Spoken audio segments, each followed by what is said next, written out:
Hello guys, welcome to my channel. Today we're gonna study the differences between qualitative research and quantitative research. Sa madaling salita, ito yung pinag-aaralan sa senior high school, yung PR1, yung qualitative, and then sa PR2 naman, yung quantitative. So, what are the differences between the two? So, let's start.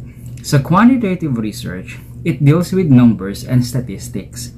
Para makuha mo yung result ng data, nangangailangan ka ng statistics or computation para makuha mo yung result.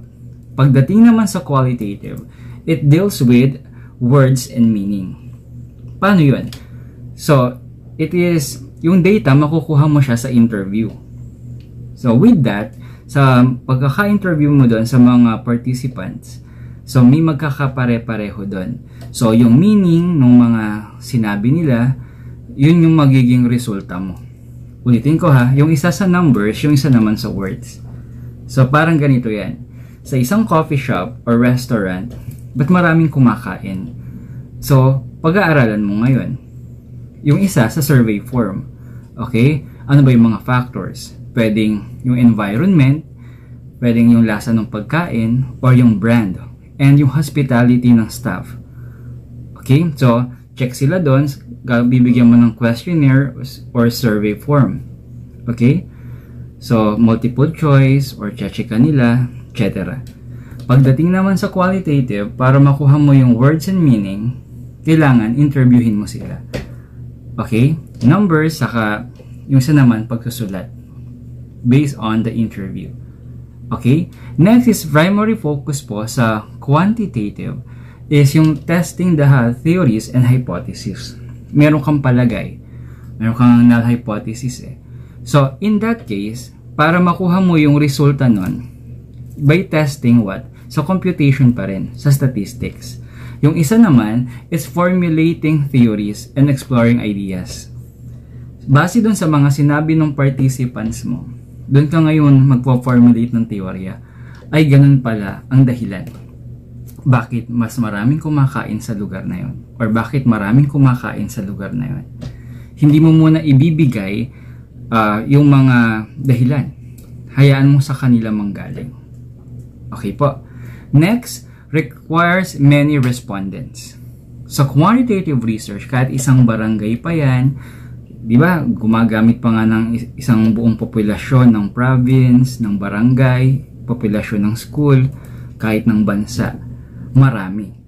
Kasi nga, by numbers yan. Okay? Kung ang population ng lugar is 50,000, so meron pa naman yung Slovenes formula, may mga percentage pa naman yan. Dito naman sa qualitative, requires few respondents.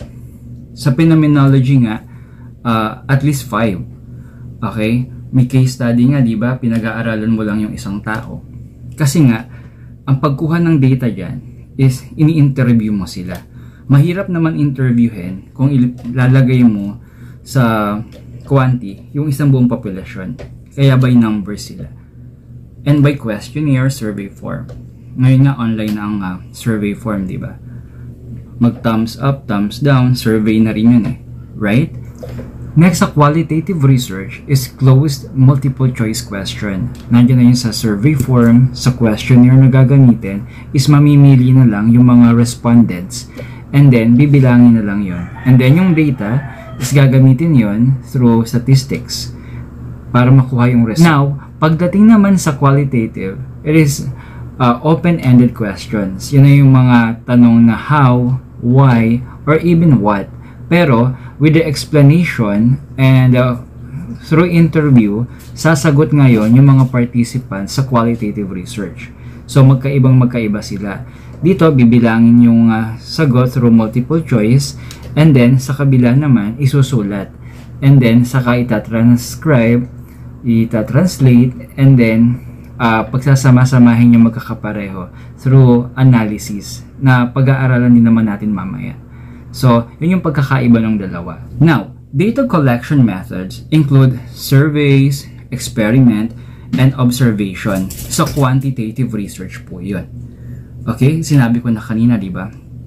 Survey form, scientifically, experiment, observation, with statistics pa rin o ginagamitan pa rin ng numbers.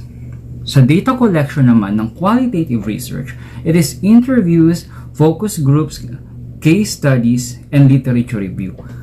So, i-interview ka, focus group man yan, or mag-immerse mo yung sarili mo doon sa pinag-aaralan mo, or may pag-aaralan kang isang grupo, isang tao sa case study. It's more on words, literature, pagsusulat. Okay po? Sa data analysis naman ng quantitative research, it includes finding common patterns in data using what? SPSS application, Excel, or R application. Nandiyan na yung Pearson R, pagkuha ng weighted mean. Sa Excel, dati mano-manong computation, pero ngayon may application na po tayo. Kasi maraming numbers yun eh. I-encode mo dun yung data mo, and then lalabas na dun sa pamamagitan ng application yung sagot. Sa data analysis naman ng qualitative research, it is thematic analysis, discourse analysis, or context analysis. Ano yun, sir? Parang ang hirap. So, pag nag-gather mo na yung data through interviews, may transcription ka na. Kung 5 yung na-interview mo, saan sila nagkakapare-pareho? I-analyze mo yun. I-analyze ng researcher yun. Okay? Ano yung mga ginamit nilang words? Or sa thematic naman, meron naman tayong ginagamit na descriptive analysis or word-by-word analysis. Kung ano yung mga pagkakapare-pareho ng mga words nila na sinabi, or you can describe also as a researcher yung mga words or yung ideas or yung pakiramdam or meaning nung sinabi nila. Okay? Sir, parang ang hirap po. So, may separate study tayo dyan sa pag-a-analyze ng mga sinabi ng mga participants natin. Bigyan ko lang kayo ng halimbawa. So, example, sa 3 mga participants, ang meaning na papalabasin natin is sacrifice for the family. So, kung ang sinabi ng isa is para ito sa mahal ko sa buhay, para to sa nanay ko, para to sa mga kapatid ko, papatak na siya or meron na tayong theme or idea na it's for family. Okay? So, ganun yung isang sample natin. So, I hope that you learned something from me about the differences of quantitative research and qualitative research. Don't forget to subscribe to my channel. I'm Teacher Ryan. Thank you very much.